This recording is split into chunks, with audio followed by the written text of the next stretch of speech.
There's a question that keeps coming back. Not from geologists, not from academics, from the comments.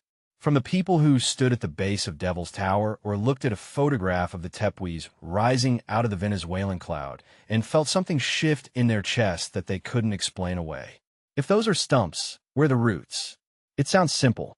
It sounds like the kind of question you ask before someone gives you the official explanation and you nod and go home. But I couldn't go home, because here is what a tree actually is. A tree is not a trunk.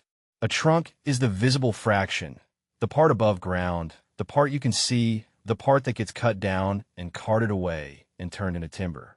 The root system of a mature coastal redwood extends outward up to 80 feet from the base in a vast lateral network. The combined root mass in certain species exceeds the above-ground biomass by a factor of 2 to 1. The tree you see is the lesser half. Now scale that. If something grew to the scale we discussed in the last video, formations thousands of feet tall, flat-topped, hexagonally jointed, standing on open plains across every continent, its root system would not be hidden. It would not be subtle. It would not be a detail you could miss. It would be a dominant feature of the landscape. It would be so large that you could walk through it without recognizing what you were inside of. I think you already have. Before we go any further, I need to correct the picture most people carry in their heads. When people imagine tree roots, they picture thick cables driving straight down into the earth, a mirror image of the trunk, plunging toward the center of the planet. That image is wrong. That is not how the overwhelming majority of tree species grow. In mature trees, especially the larger species, the root system is lateral. It spreads outward, not downward. The roots of a coastal redwood rarely penetrate deeper than 6 to 12 feet. Instead, they extend horizontally in a vast, shallow network, interweaving with neighboring trees, forming a connected underground mat that stabilizes the entire grove. The roots do not go down. They go out. Now scale that. If a tree stood thousands of feet tall, if the formations we have been looking at are what the stump theory proposes, the lateral root network would not extend 80 feet. It would extend miles. The primary roots would be structures hundreds of feet in diameter. They would branch and subdivide the way roots always branch and subdivide, from primary to secondary to tertiary, following the same fractal geometry that governs root growth at every scale we can observe. Those roots would penetrate the surrounding geology. They would displace it. They would carve channels through it.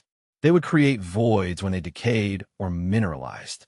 They would leave behind a radial network of underground passages, branching outward from a central point, subdividing as they spread, following the path of least resistance through whatever rocks surrounded them.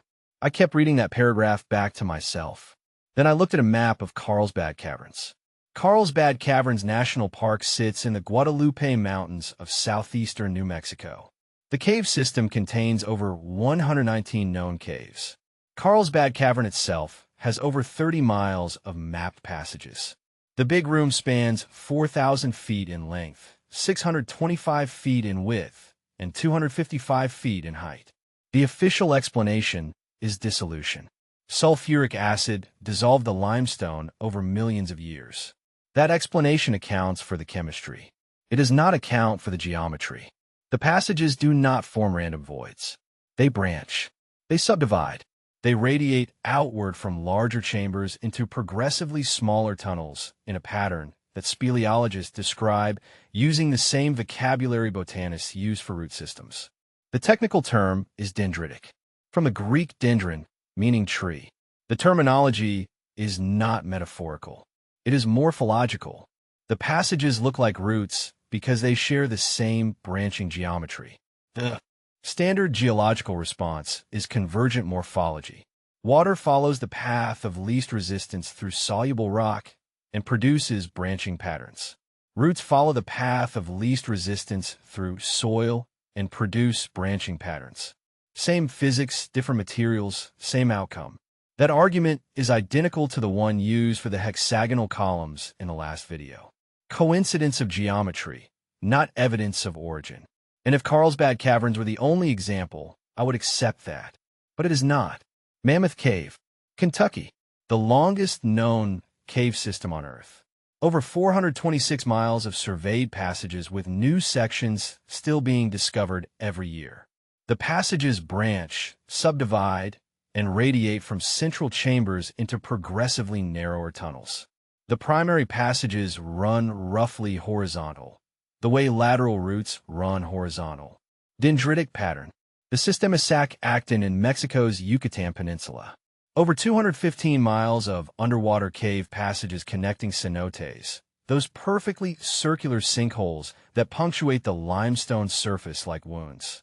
The cenotes are vertical shafts, round, steep-sided, often with flat bottoms. The passages connecting them branch laterally beneath the surface. Jewel Cave in the Black Hills of South Dakota. Over 216 miles of mapped passages. Located less than 70 miles from Devil's Tower. Branching pattern. Dendritic. 3 cave systems. 3 different geological settings. 3 different dissolution chemistries. The same branching geometry every time. And the technical term for that geometry is borrowed from the Greek word for tree. Now here is where I need to be honest about the limits of this argument. The fact that cave systems branch like roots does not prove they are roots.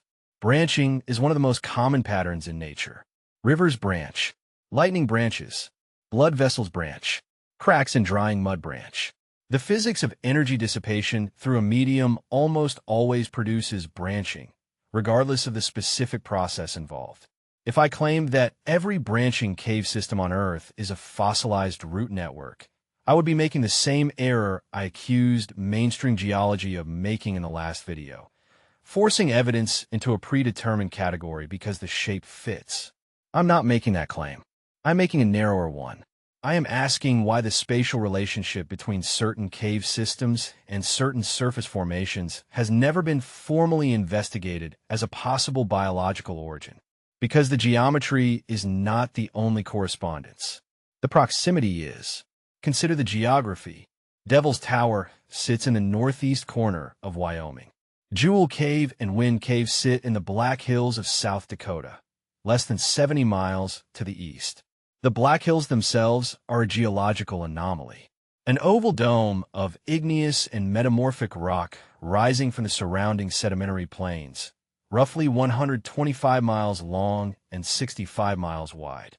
The official explanation is a laccolith, an upwelling of magma that pushed the sedimentary layers upward without breaking through to the surface. The surrounding strata are bent upward around the dome in the same pattern documented around the base of Devil's Tower in 1879. Displaced layers curving around something that pushed through from below. Inside this dome, beneath the surface, 2 of the longest cave systems in the world branch outward in dendritic patterns. On the surface of this dome, buttes and columnar formations display hexagonal jointing identical to petrified wood. And the dome itself, 125 miles long, 65 miles wide, is shaped like what sits at the base of a tree. A root crown, the swollen mound where the trunk meets the root system, where the wood thickens and the lateral